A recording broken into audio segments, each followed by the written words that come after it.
Hello, welcome to the study on what a day is according to Scripture. I was recently inspired by Mark's video on his YouTube channel, The Remnant. It was titled, "A Biblical Day Does Not Begin in the Evening."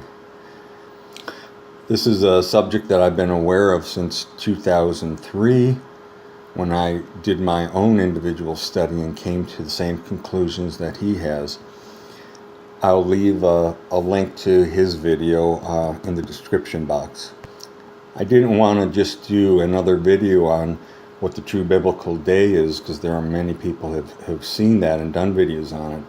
But Mark's video caused me to see further insight and to finally, once and for all, get Genesis 1:5 to make sense.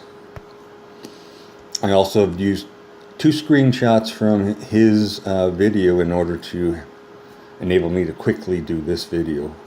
So starting in Genesis 1:3, and Father said, "Let there be light," and there was light. And Father saw the light, that it was good, and Father divided the light from the darkness. And Father called the light day, and the darkness he called night. So we see that the light is what the day is, not the darkness.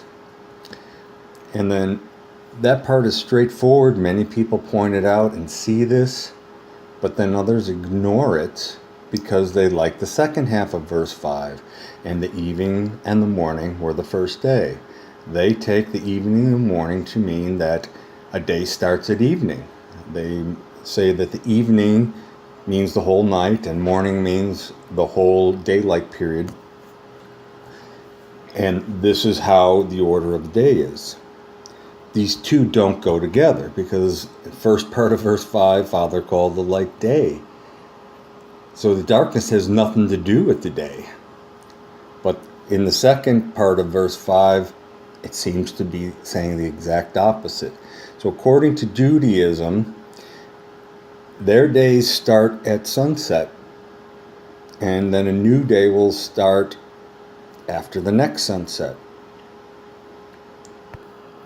So the main proof that people use to say that biblical days are from evening to evening is from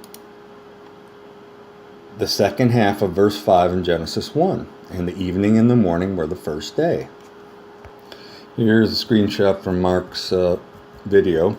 And it is pointing out that how can a day start at evening, because it goes into the night. And then darkness is called night.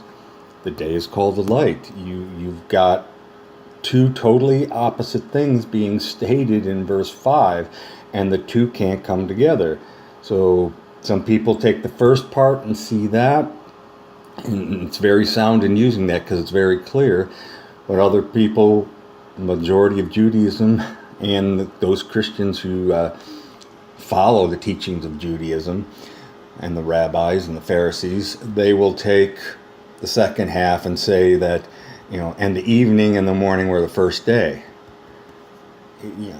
And it, without clarifying what the first part brings in. So you're left with this confusion.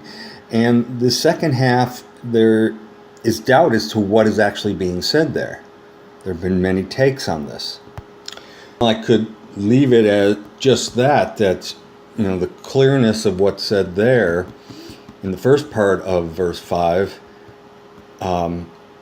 overrules any doubt as to what the second half of the verse says.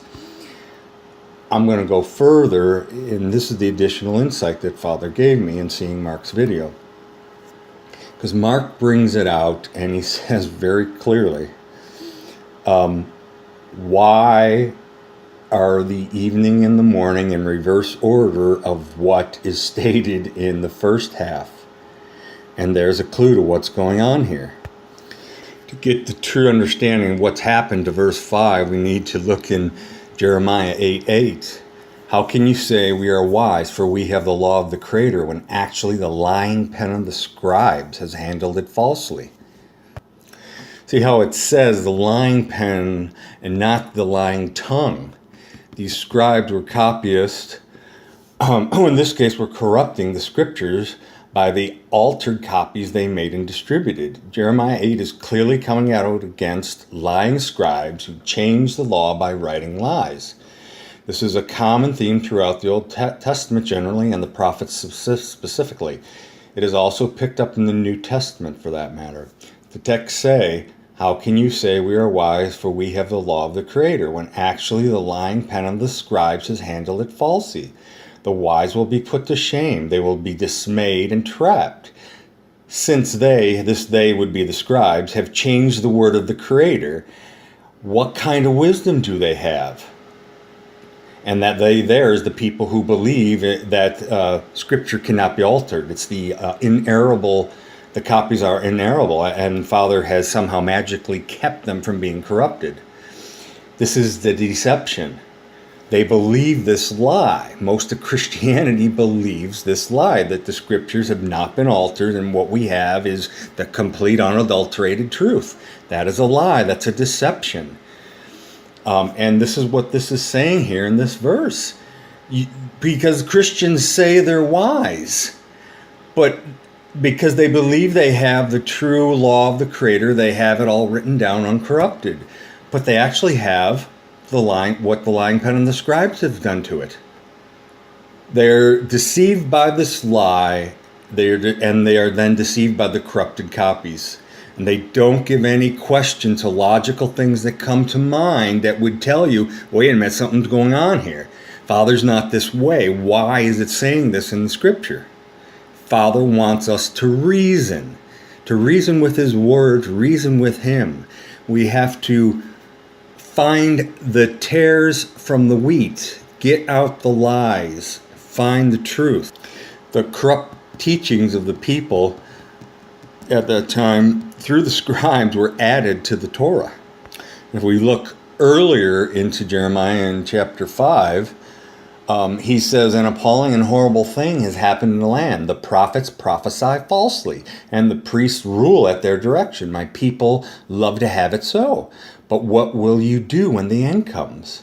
However, the original, not a copy, book of the law was protected. It was in the ark. In 2 Kings 22, the original book of the law was found, and this was in the 18th year of Josiah's reign. Shaphan the scribe came to the king and reported to the king, "Your servants have emptied out the money that was found in the house and have delivered it to the hand of the workmen, who have the oversight of the house of the Creator." Then Shaphan the scribe told the king, "Hilkiah the priest has given me a book." And Shaphan read it before the king. This shows that the lying pen of the scribes have been doing what the prophets and the priests were also doing. They were acting in bad faith, bringing forth false things. But Father still maintained His original word. In fact, when the book of the law was read, people repented. And you see that in the 2 Kings chapter 22. People repented. Do you see the lying pen? So you see the lying pen of the scribes were found out by means of the true Scriptures protected in the Ark of the Covenant. 2 Kings 22 says so. Jeremiah was rebuking the ones that put forth corruptions, but he had the true one with him. In fact, it might have been upon seeing the true one that he realized the lying scribes had done. So now with this in mind, that the scribes have altered things to get people to believe in lies, and I contend this is the lie that days begin at sunset in the evening and go until the next sunset. That is not intuitively the way we perceive it. Even children perceive the day starts in the morning. So, Father called the light day, and the darkness He called night. Very clear what's being said there. Now let's correct what the scribes have done here. It's a very simple thing they've done. And why Father didn't let me see it until now, all they did was reverse the words. They moved evening from being after morning and put it before it to bring that little bit of a doubt as to what is the correct day according to Scripture.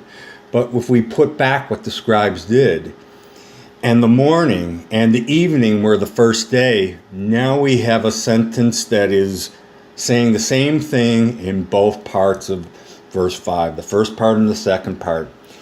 And the morning and the evening were the first day. So the period of light from dawn until dusk is what is being said. So the scribes just repeated their moving the word for evening, putting it before morning, and did it for each of the days of creation. And it's supposed to say, and the morning and the evening were the first day. So now we are correcting what the scribes have done. And all the other evidence that shows what a day is according to Scripture is there for you to see. But now we've corrected the lie. Here's the lie. They've just altered. Just as it says, they'll put day. They'll put light for darkness and darkness for light. This is what they did here. They put evening in front of morning to put this doubt in your mind as to what the definition of the day is. You put it back to what it originally was, and the morning and the evening were the first day. From morning to dusk was the first day. It all harmonizes and comes together. So this is what a true day is, and Father is revealing these things. Blessings to you all.